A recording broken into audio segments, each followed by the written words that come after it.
क्या था बांग्लादेश का पुराना आरक्षण सिस्टम? आरक्षण पर कैसे और क्यों शुरू हुआ आंदोलन?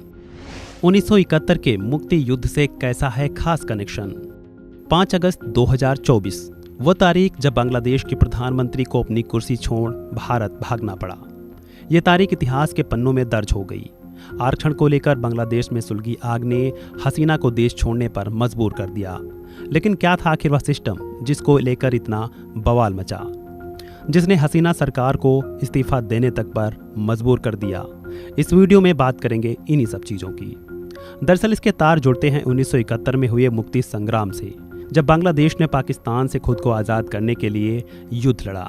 बांग्लादेश साल 1971 में आज़ाद हुआ था।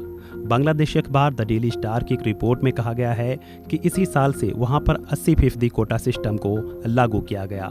इसमें स्वतंत्रता सेनानियों के बच्चों को नौकरी में 30%, पिछड़े जिलों के लिए 40%, महिलाओं के लिए 10% आरक्षण दिया गया। साथ ही सामान्य छात्रों के लिए सिर्फ 20% सीटें रखी गईं। लेकिन 1976 में पिछड़े जिलों के लिए आरक्षण को 20% कर दिया गया। इससे सामान्य छात्रों को 40% सीटें हो गईं। 1985 में पिछड़े जिलों का आरक्षण और घटाकर 10% कर दिया गया और अल्पसंख्यकों के लिए 5% कोटा जोड़ा गया। इससे सामान्य छात्रों के लिए 45% सीटें बचीं। शुरू में स्वतंत्रता सेनानियों के बेटे बेटियों को ही आरक्षण मिलता था, लेकिन 2009 से इसमें पोते और पोतियों को भी जोड़ दिया गया।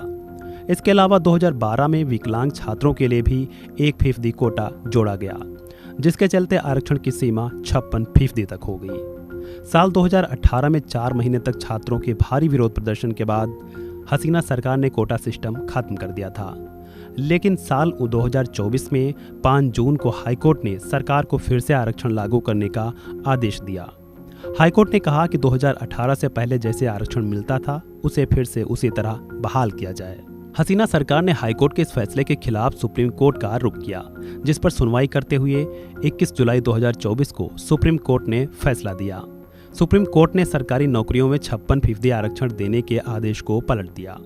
कोर्ट ने आदेश जारी करते हुए आरक्षण को 56% से घटाकर मात्र 7% कर दिया, जिसमें स्वतंत्रता सेनानियों के परिवार वालों को 5% आरक्षण रखा गया, जो कि पहले 30% था।